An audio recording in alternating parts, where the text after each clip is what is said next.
and welcome to In the Garden with Flower Hill Farm. In today's episode, we will talk to one of the leading voices in the cut flower industry and a personal mentor of mine, Dave Dowling. Not only is he an experienced commercial cut flower grower, but he has taught thousands of others along the way.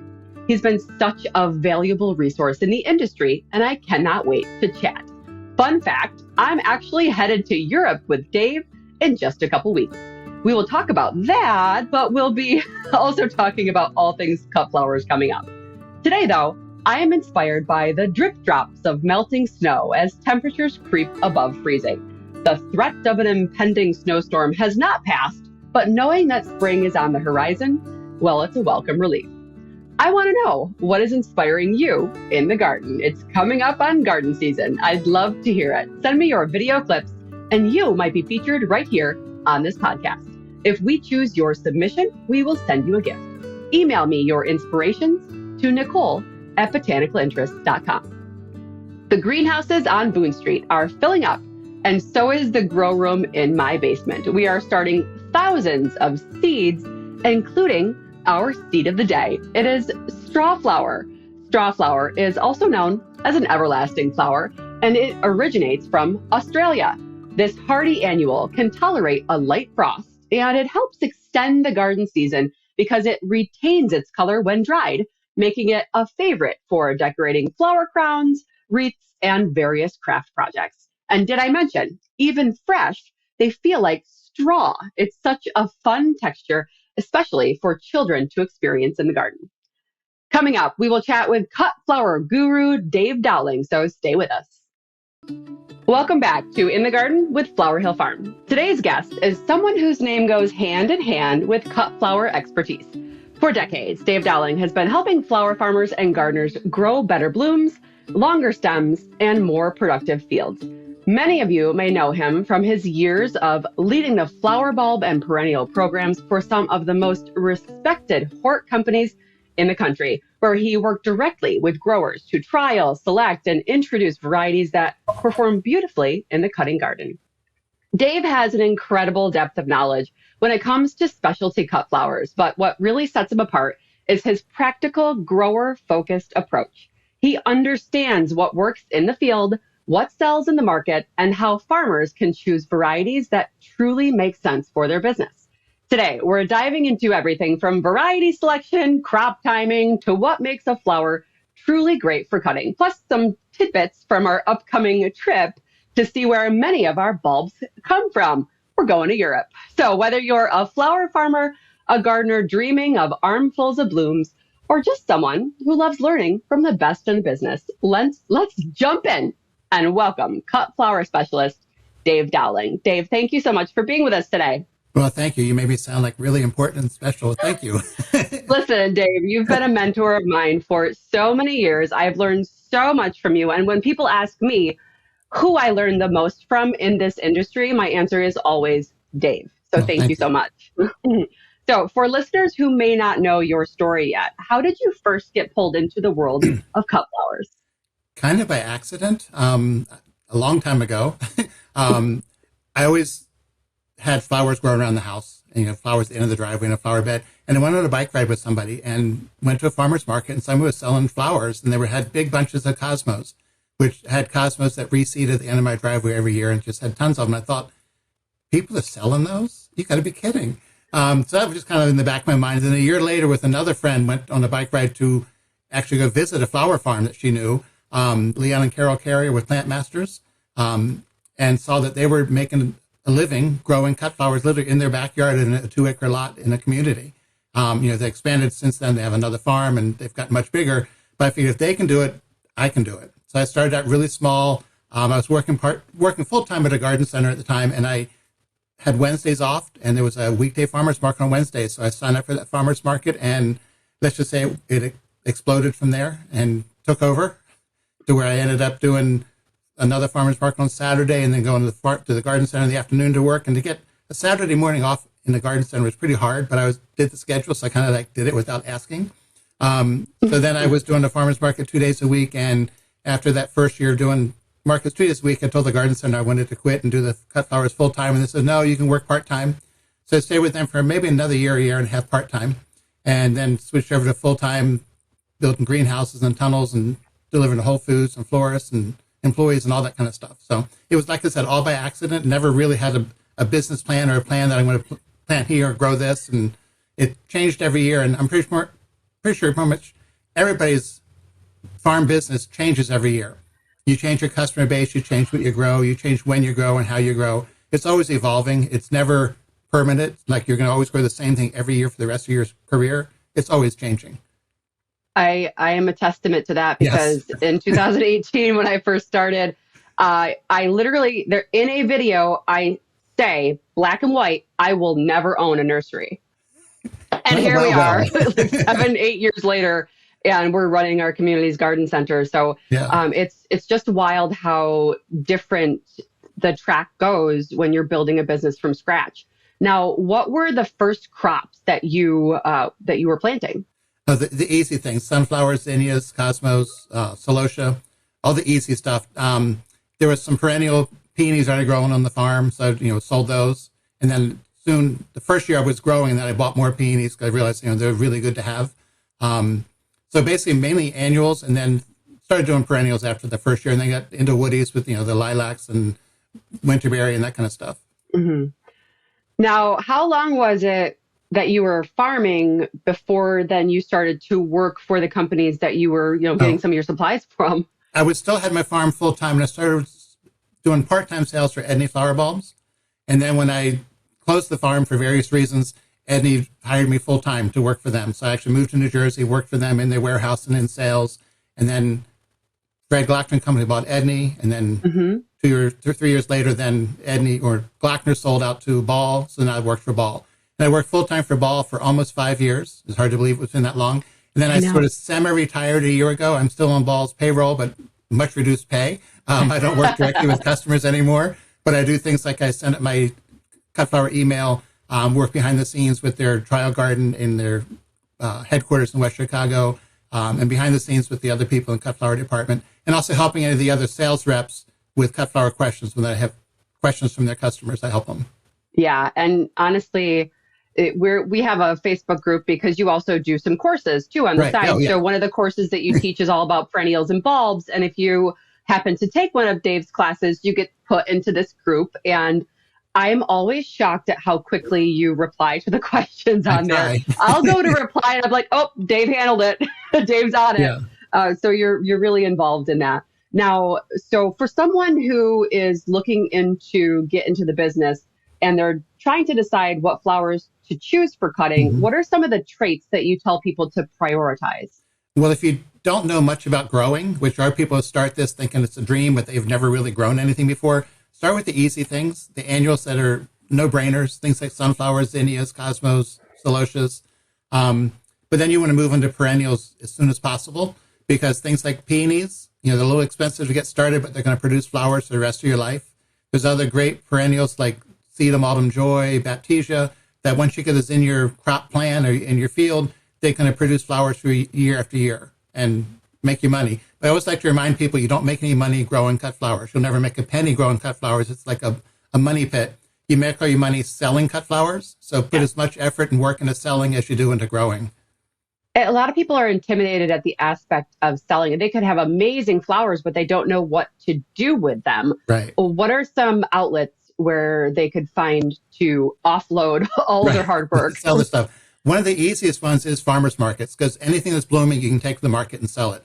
It's not like you're selling to a florist or a grocery store where you need to have 30 bunches or 20 stems of the same variety. You go into a farmers market, you can take 6 sunflowers and 3 buckets of zinnias and still sell them. The other thing is a lot of people don't think about is a flower stand on their property at the end of the driveway and in front of their farm. It's amazing how much you can sell there once you get a following. You have people who come back on a weekly basis and buy flowers from you. There's a grower in Canada who put a stand at the end of her driveway and made enough money in 1 year to take her husband, and the 3 kids to an ASCHG conference and make a mini vacation out of it, just by keeping track of the money that they made at the end of the driveway. And to the point now where they built a little shed or a wagon or something into the driveway because it's so popular. So don't overlook what you can make. It just in your front door, basically. There's people who have what's called petals on the porch, where they, instead of having to stand at the end of the driveway, it's literally on the front porch of their house, which I think you've done that at your house. You have it. And it's amazing how many people will come week after week to get those flowers, as long as you always have something available for them. Nothing's worse than somebody driving 5 or 10 miles to get flowers and there's nothing there today. And then it kind of like, well, I'm not going to try it again next week.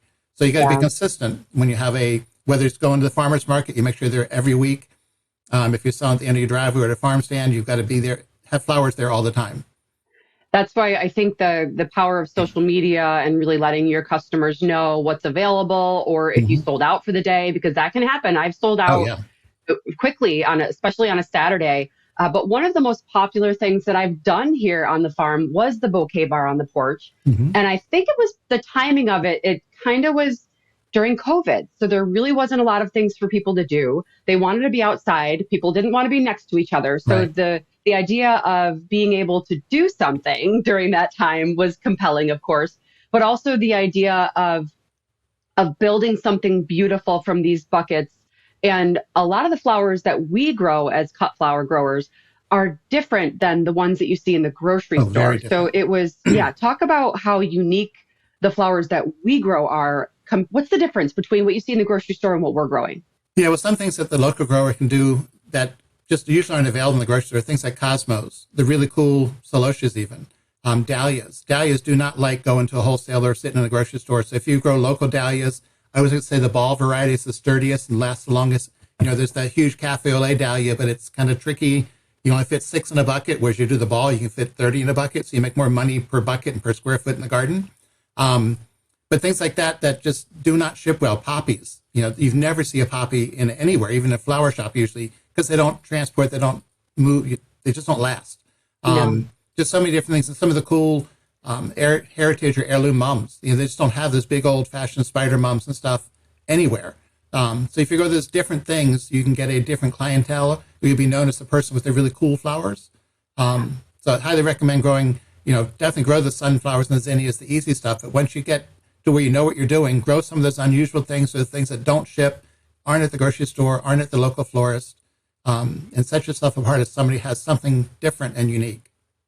Even something as simple as basil, because, in the grocery store, you have to admit, 99% of the flowers, there is no aroma. When people see flowers, they're expecting to smell something. But because of the way that the flowers are harvested super early, they just don't have an aroma, or it's very slight, if anything at all.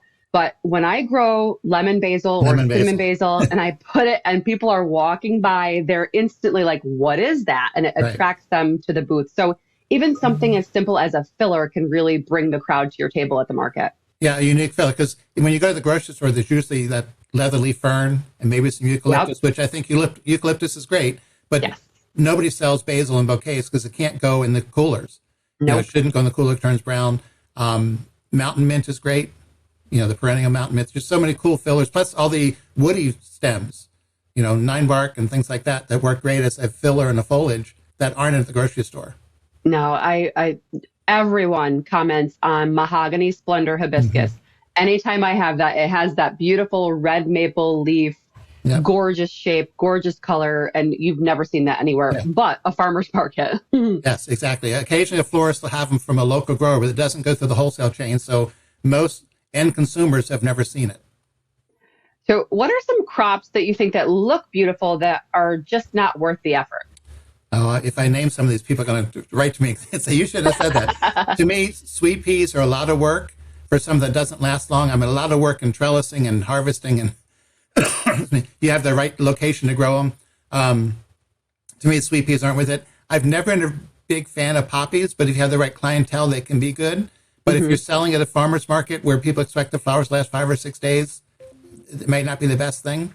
But I don't think there's really any bad flower that you shouldn't grow. With peonies, I would say, plant your peonies, but there's some peony roots that cost $75 or $100 per root.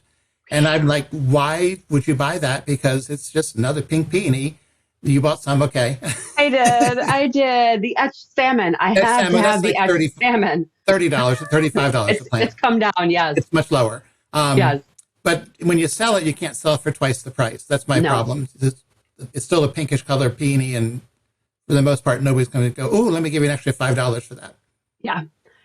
So when it comes to timing cut flowers, the perennials are pretty basic. They're going to bloom around the same time every year, Every year. depending Yep. on the weather, but you can pretty much guarantee within a certain window that that's when they're going to be blooming. Talk about the importance of succession planting, the annuals, and other things like lilies and sunflowers. Talk about how important that is to extend the season. Yeah, succession planting is the secret to being successful almost. Think of it like if you were to plant sunflowers, go out your last frost date in mid-May and plant sunflowers, you're going to have one crop of sunflowers in late June. But your customers want to come back every week, especially if you sell them to florists. They need sunflowers every week. So you want a succession plant. And for me, sunflowers is something you should succession plant every week without fail. Like every Monday, you're putting the seed either in a plug tray to start the seedlings or direct in the field, all the way from 2 or 3 weeks before your last spring frost up until 8 weeks before your first fall frost. Because those sunflowers, if you plant one batch of, say, 200 plants, you're going to make maybe $200. But if you plant 20 batches of 200 plants, you're going to make $4,000, a whole lot more money. So the more you plant succession planting, you're just much better in your sales will be higher, income will be higher. And it's not just the annuals. You mentioned lilies. The lilies you can plant. I always recommend people, if you don't have a big following with lilies yet, start out planting them every 3 weeks.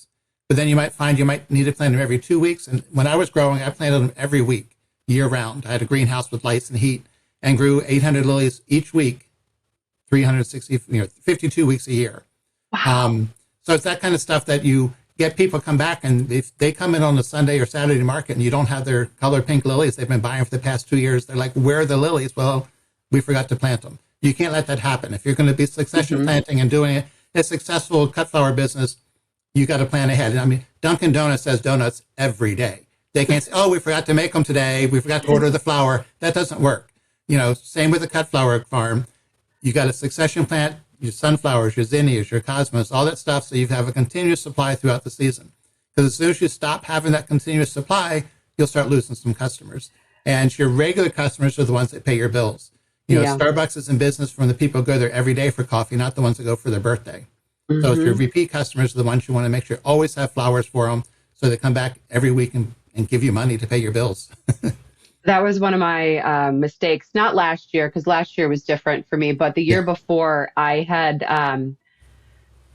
neglected to succession plant. I think I did 3 and then I stopped. So by the time the end of August came around, when everyone's looking for sunflowers, I literally just didn't have any more, and there were none on the horizon. So that was one of the biggest mistakes, because end of summer farmers market, I mean, even by the 4th of July, people are asking for sunflowers. For us, I won't have that until the end of July. But if you don't have sunflowers at a farmer's market, at your cut flower stand in the middle of summer, there's a problem. Because the vendor that's down the road, down the market with the sunflowers, that's where people are going to be attracted to. So it was definitely one of my biggest mistakes 2 years ago. But when you were growing lilies, were you growing them? So you were growing them inside. Were you growing them in crates, or were you growing them in the ground? In crates. Talk about how... Yeah, so people don't have to put things in the ground. Talk about growing in crates.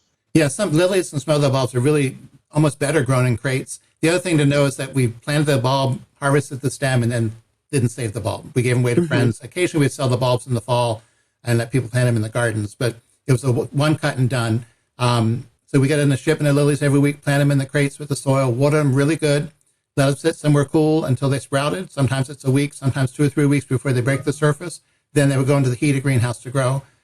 Take anywhere from 8 to 16 weeks to bloom, harvest them, and then take that crate out and dump in a big pile of, we call it compost, which is potting soil. We'd reuse that out in the fields, use that lily soil, take the bulbs out and put it in the raised beds inside the other tunnels and greenhouses. So we reused it and just kept that rotation going of, plant, let them grow, harvest, and just start all over. But every week we're planting more lilies. What is the days to bloom when you're doing it like that in a crate? Is it still like the 65 to 75 days? Is that it depends on the variety. Some of the LA lilies would bloom in the summertime and as quick as 6 to 7 weeks with long warm days. And an Oriental might take 15 weeks in the summer. Much slower in the winter. That same variety that takes 6 to 7 weeks in the summer may be 12 weeks or 13 weeks in the winter. Cooler temperatures and shorter days. So yesterday I received a shipment of 400 butterfly lilies, Okay. the doubles, and now they're coming out with varieties they're calling pollenless. Right. Are these like, so a lot of times with lilies, customers are afraid because they have cats at home. So Right. are these pollenless varieties going to be safe for people with cats to have in their homes, or is there still that danger? If they're pollen less, that means they're pollen less, not pollen free. If they're called pollen, Okay. there are pollen free ones where they don't make pollen. So be careful with the pollen less. It may still have some pollen, but sometimes that pollen is down buried in that double flower where Hmm. the cat would have to really dig at it to get to it. So you're probably okay. Unlike the big open lily has the flower stamen sitting out with pollen on it, the cat walks by and can get pollen on it. Yeah. I actually think that I have an allergy to lily pollen myself because Oh, when I'm in a room surrounded by, I'm pulling off the pollen and all that, and I get so, my eyes get puffy. I'm like, okay, I will grow lilies, but I won't grow an entire field of right. them. But But $400 seems to be good. if you're picking off the pollen, do it first thing in the morning and there's no pollen. It Okay. just feels like a pencil eraser. Yes, they have that rubbery Yeah. texture. And As there's no soon as it pollen yet. starts to, then Yeah. it's a mess. Yeah. And Don't get them early I'm in the not day. good. Yes, they have to take a Q-tip and clean the Oh, pollen off the petals. It's such a pain. no. So definitely get them off before that happens. You can walk with a cup of coffee in one hand and pick the pollen with the other. Yes, yes. I Early in the day. actually, I think I'm going to do some in crates this year and then some in the ground because I Mhm. want to start some now, and I have 3 feet of snow on the ground, so I Yeah. can't do that yet. So I'll start some crates. So for someone who is starting a small cut flower farm, Mhm. what crops would give the biggest return for the amount of space that they take up? Oh, it's not always the best thing for newest growers to grow, but Lysianthus is Mm, the higher price per stem, and you get a lot of stems per square foot. Again, I don't recommend buying. I recommend buying plugs. Don't chart your own Lysianthus seeds or even eucalyptus seed because they take 12 weeks to get that big, and you're going to kill yeah. it. I'm sure have you Yep. tried Lysianthus seeds? They're in my basement right now, Yeah. and they're covered in algae because that's just what they do because they take so long. Yeah. But I do a combination of both. I'll start a few trays from seed, and then I order in like 8 to 10 trays of plugs. Right.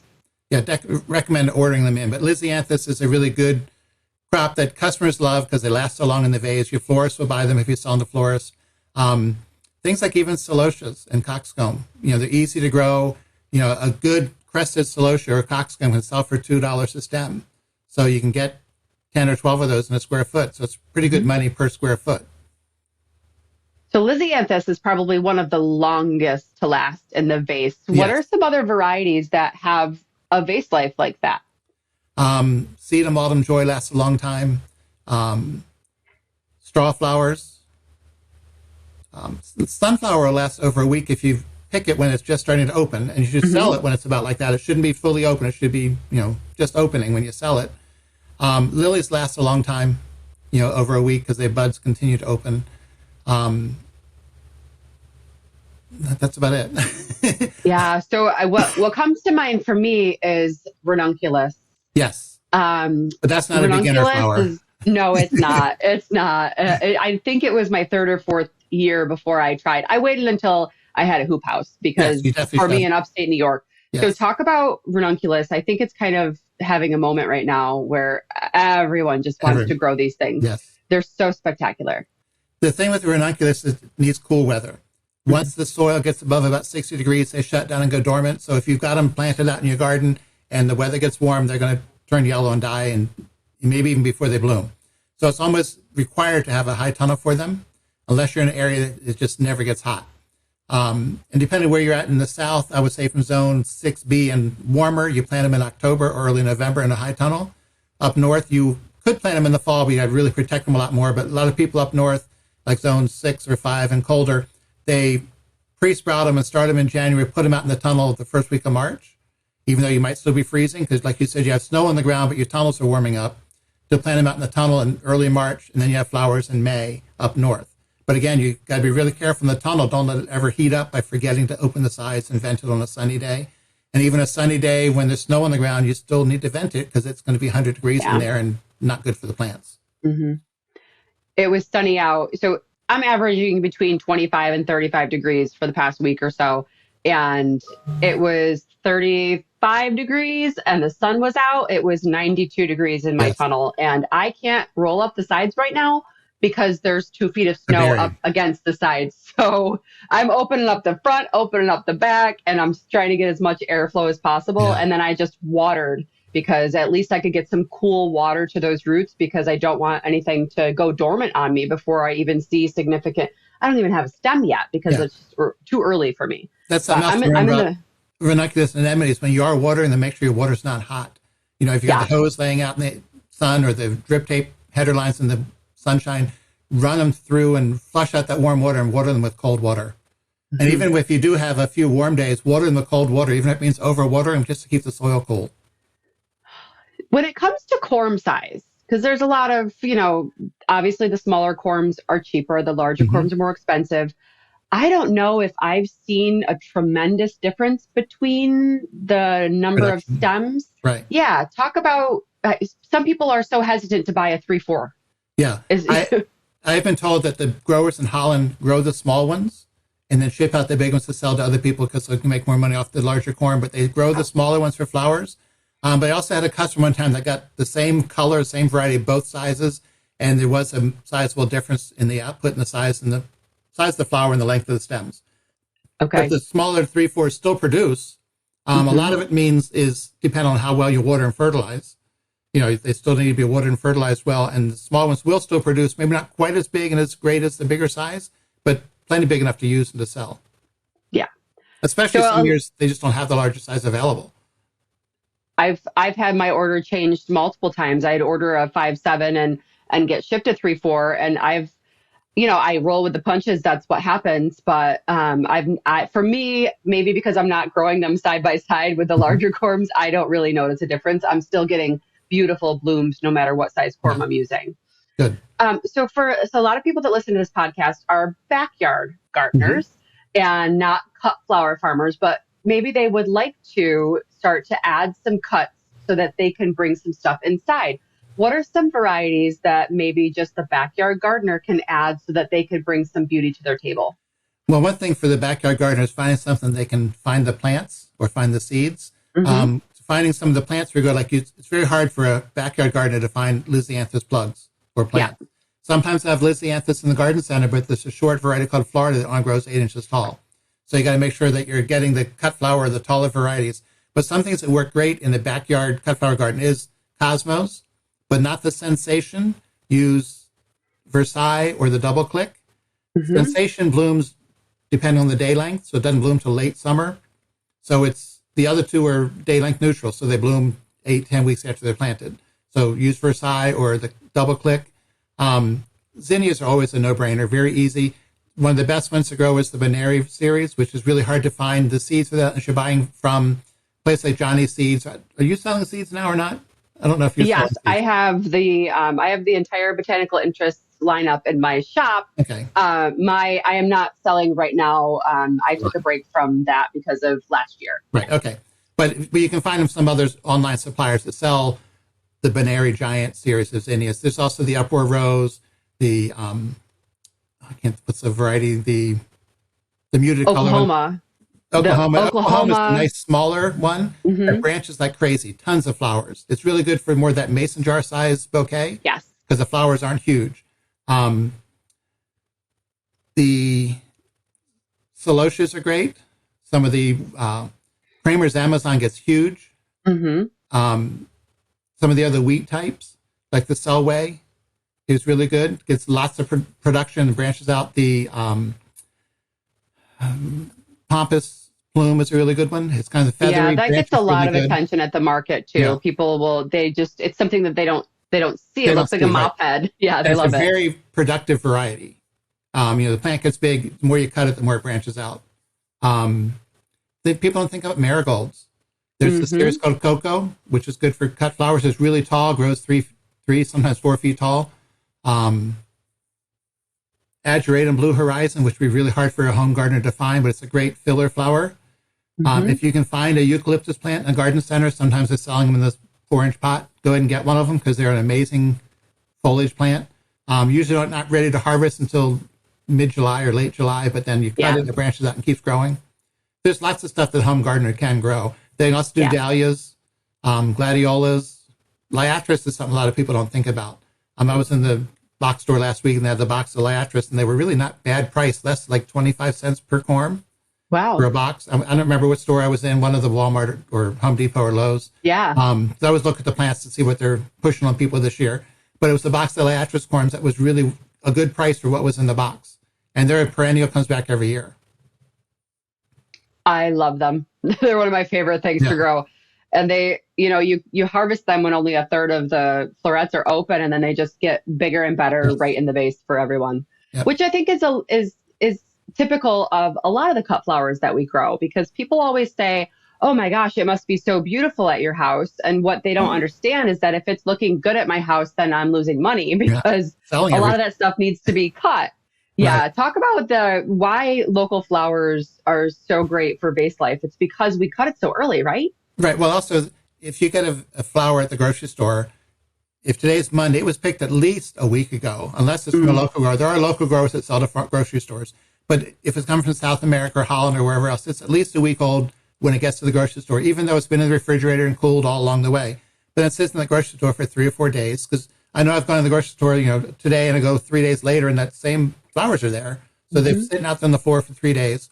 They've just losing their vase life before you even get it to your house.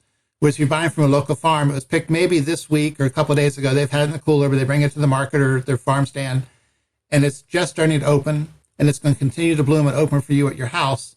Like I said, lily lasts over a week. Lisianthus 2 weeks. You don't usually get that from stuff at a farmer's market. I'm at a grocery store, because it's just as fresh as you can get. You're selling a sunflower that's just barely starting to open, as opposed to one that's been totally open, sitting on the floor at the grocery store for 3 days. And you've lost 3 days of vase life right there in the grocery store.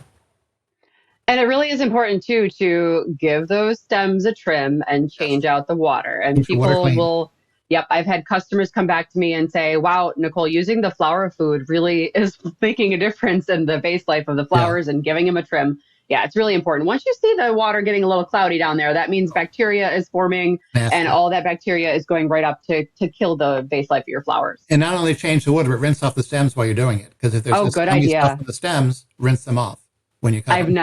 I've never mentioned that to anyone. I'd never thought about that. Great tip. So there are so many new breeding, like so many new beautiful colors, and the zinnia world. I see some delphiniums that are just absolutely amazing. Talk about the steps that they're making in the breeding process for new cut flowers. Yeah, it's a long process. Last summer I went out to California and visited some of the breeders. One was Pan American Seed, which is a Ball seed company, and met with the guy that's doing the snapdragon breeding. And he had 2 tunnels that were probably 30 by 50 feet, maybe by 60 feet, full of trial snapdragons, where he goes through and then keeps track of what they all are, and then decides which is good. They're too spaced out, they're too close together, the flowers aren't full enough, the wrong shade. But literally there were thousands of potential new snapdragons in there, thousands. And he would pick out maybe 10 that'll keep working on for another year or two. And then from those, may eventually get one new variety that gets released. Same thing the year before I went out, there's a Lisianthus tunnel or greenhouse. That was probably 80 feet by 100. It was a huge greenhouse. We weren't allowed to take pictures in that one. But it was just nothing but trial Lisianthus crossbreeding and trials and trying to find new Lisianthus varieties. Because, they're trying to get stronger stems, more petals in the flower, different colors, vase life, all that kind of stuff. It's just amazing what goes into getting one new variety maybe. It's a 3, 4, 5, 6 year process, thousands of hours, thousands of varieties, thousands and thousands of dollars for one new variety that might come on the market. It's amazing. And I'm sure once they choose it, they have to build up either the tissue culture or the seed to be able to then sell that variety. I'm sure it takes forever. Yeah, and that's just for cut flowers. Because cut flowers are a small portion of the horticulture of the flower world. You work now with your garden center, you must see all the new every year petunias, impatiens, geraniums, hundreds and hundreds of those released every year, and maybe 15 cut flowers a year. It's amazing all the new varieties, because every breeder is trying to find that next wave petunia or that next limelight hydrangea that's going to be just, everyone has to have it. So that's why they keep continuing to breeding. And that's another reason why I always like to say it's really important when you're buying plants that are patented and have a patent number on the label, is you're paying those breeders and researchers to produce more varieties. So never cheat and take cuttings off of things that are patented, which, it's easy to root a petunia, but don't do it if it's a patented variety. Yeah. And even when I had a delivery this week at the greenhouses and the whole list, my inventory, it's got huge stars next to the ones that are prohibited propagation. Yes. So it's important that you do that. Yeah. I think it's, different if you're going to your, grandmother's house and a hydrangea that she's had for 100 years, take a cutting of that. Right. Or dig up a side of the perennial that's growing, right? Yes. Yes. So when it comes to return on investment for growers, what crops are shining? Oh, to me, peonies, because they last forever. As long as you have a place to sell them, they're going to make money for the rest of your life. Some ones that can be a little questionable, tulips, because if you don't sell them, if you plant 1,000 tulips and only sell 600, you're not going to make money because you had to pay for all 600 or all 1,000. You pay for 400 and didn't sell. So a lot of times the profitability comes down to the ability to sell them. Nothing's worse than growing, whether it's, planting of sunflowers that, it rained for 2 weeks of the market, you didn't sell them. Well, that planting of sunflowers weren't profitable. So that the weather can have a lot to do with it, and just customer preference. You don't want to grow something that's not in demand or people don't want. Like there's a green aster that, to me, I think it's ugly, and I just would never grow it. It doesn't look good and nobody wants to buy it. So you can plant a gazillion of them, and if it's not going to sell, it's worthless. So you want to grow the things that are wanted by the buying public, that your customers want, whether it's the peonies, the lisianthus, sunflowers. Lisa Ziegler, the story. She paid for her tractor by planting enough sunflowers in one season to pay for a $30,000 tractor. I'll never forget. Succession planted thousands of sunflowers every week and sold them. Selling is the most important part of it again. But succession planting and selling, anything can be profitable. You can make money off of poppies or sweet peas or, bunny grass if you grow enough of it and sell it. Yeah. I'll never forget. Lisa's got so much great advice, and I'll never forget that tractor story. Yeah. It was inspiring because at that time I was making beds by hand using a shovel, and to know that once you learn and get a hang of these things and you start to build your business and you start to sell, you really can work smarter and not harder as you make these investments. Yes. So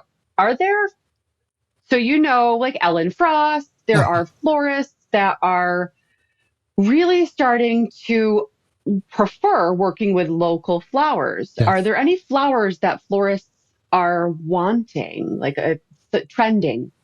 Well, they always want dahlias for wedding season from mid-August till frost. They can't get enough dahlias. They love the local lisianthus. And the interesting foliages, the fillers and the greens that they can't get from the wholesaler. So florists get tired of working with the same leatherleaf fern and eucalyptus forever. So if you can grow some of those more interesting foliages, they love those. The interesting zinnias, although a lot of retail florists don't like to use zinnias because they don't always have the vase life they need. Nothing's worse than sounding a mixed arrangement. 3 days later, the zinnias are bad and everything else is beautiful, and the customer wants a refund because 3 zinnias died, but everything else is great. So a lot of retail florists don't use zinnias, except for maybe for an event, but not for the happy birthday, get well arrangements. Yeah. The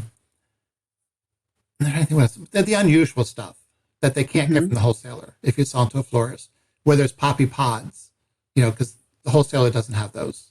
Things like that they can't get from the wholesaler. It's unique. And it sets them apart to their customers as, that's that cool florist that has those really neat things. Whether it's not always necessarily a flower, it could be a seed pod, some texture of something like a seed of autumn joy way before it's in color, just green, that kind of stuff. There are so many different harvest stages of that plant. It's fantastic. I think I actually have to divide mine this year. I think my clumps got a little bit too big. Yeah. I actually took mine from my mom. I divided her plants. I brought home 4 clumps. I think I've got 12 clumps now, and I need to. That's the power of perennials, right? They just keep pumping out. My sister has some of those that are in milk crates. She's had them for 3 years in the milk crates, and they're still doing great. Yes. Never got them planted. I love that. So what about the colors that are trending for cut flowers? What are you seeing? Colors, the color of the year from Pantone is what I call builder white. Yeah. Builder white. Every new townhouse is that color on the walls.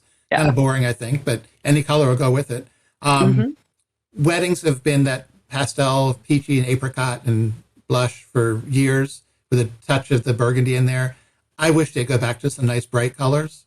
To me, it's, a white dress with a white bouquet, it's kind of boring. Hmm. But to say what's trending, it's hard to say. I know at a farmer's market, you can sell pretty much any color, but florists are always one of those light colors. But Yeah. I hate to pick a trend because it's going to change next week. And it changes from New York City is very different than Kansas City. Yeah. It's very different across the country and around the world. What did you see in the trial houses? Is there a theme for the colors in there, or is it varied? Not really. Other than in the Lysianthus one, they were working on more of that apricot peachy tan colors, as opposed to the pinks and whites and stuff. And we told them stop doing the purple. We don't need more purple Lysianthus. It's enough. Just don't waste your time on it. That's true. Snapdragons, it was everything. A lot of the peachy apricot tones, something different than the typical bright yellows and reds. Working on some of the double snapdragons or the open face. So lots of different things. I love that new one. I'm growing it. I tried growing it last year. I never got it in the ground, but I just started seeds for that double frappe light pink one. Yeah. I am so excited about that one. The color is great. Yeah. It's a very, very pale pink. Gorgeous. And now, did you know that you can take cuttings from snapdragons? I've been told that when I pinch to throw it in water. Right, or when you're harvesting and you got some side shoots, you can root those. Okay. And they're not patented; they're seed, so you can take them. Daniel with pedal pickers started doing that for some neat varieties, and it works.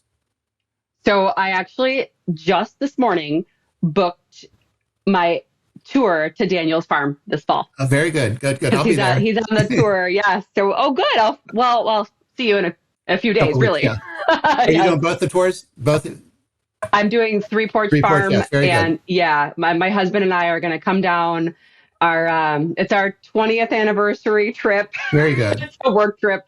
Yeah, we're going to come out, and my cousin lives in North Carolina, so we're going to do a few days there. So I'm excited because talk about Three Porch Farm with their heirloom mum cuttings. Those heirloom mums, I think that's kind of like the next phase. Yeah. For me personally. In the hoop house, my ranunculus season doesn't really end until the end of June. And then what am I going to put in my high tunnel? Okay, let's try heirloom mums. Right. Yeah, so I'm going to try that. I've invested. Yeah. I bought some from Daniel from Pedal Pickers. I bought some from Drew. I bought some from Three Porch Farm. Some from, I think, Goose Creek. So a lot of the local farms. Yeah. I'm trying to support all the local farms. And I'm going to try my hand at heirloom cuttings because they're so unique and beautiful. And that's definitely going to attract the eye at the market. Yeah, I think the heirloom mums are a comeback. They're on a big comeback. Whereas for a long time, there's hardly anywhere to find them, to buy them.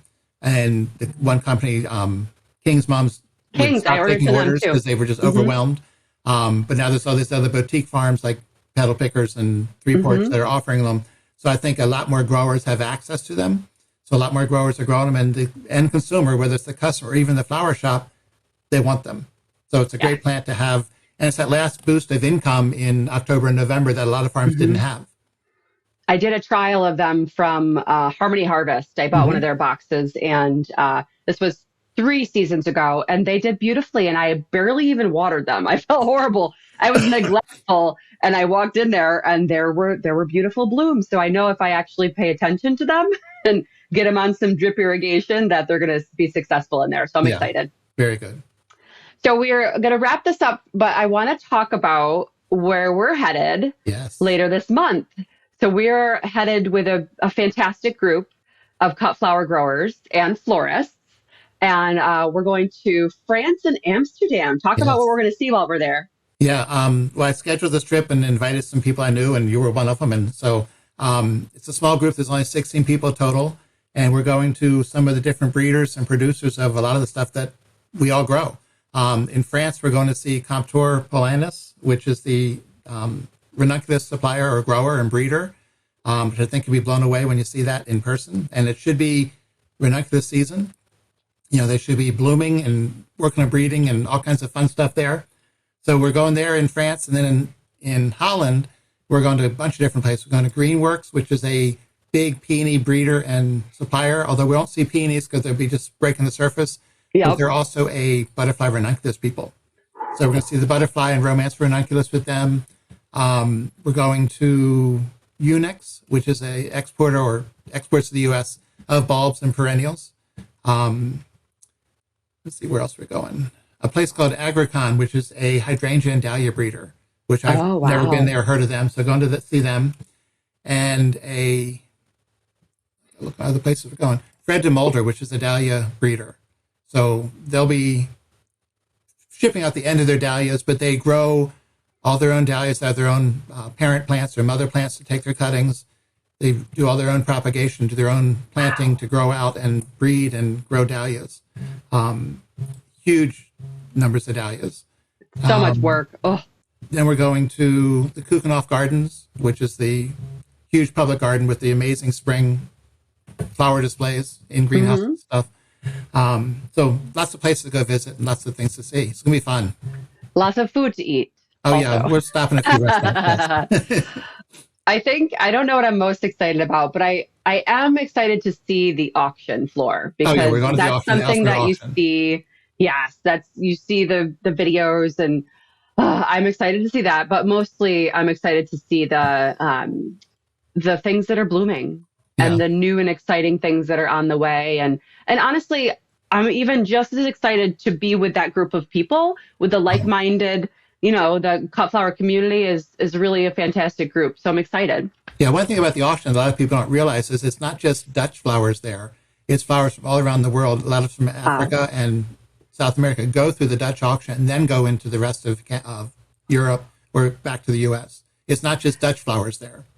And they also do plants. It's so big that they use like bicycles to get back and forth. It's huge, yes. They bring in trains of, the carts with flowers are pulled by a train. There's just so many. And it's the Dutch auction where instead of saying, I'll give you $1, I'll give you $2, I'll give you $3, it goes backwards. It starts at 10 and works its way down until somebody says, okay, I'll buy it for $8.50. Okay. Yeah, so I'm excited. It's a Dutch auction, which is reverse of what we're used to in the U.S. It starts at the high price and works its way down, but literally things sell within seconds and then it moves on to the next item because they're literally selling thousands and thousands and thousands of buckets of flowers every day. Incredible. All right, we're going to take a quick break and then we'll be back with one more question for Dave. Sounds good. Welcome back to In the Garden with Flower Hill Farm. And I have one more question for our guest, Dave Dowling. Dave, what inspires you in the garden?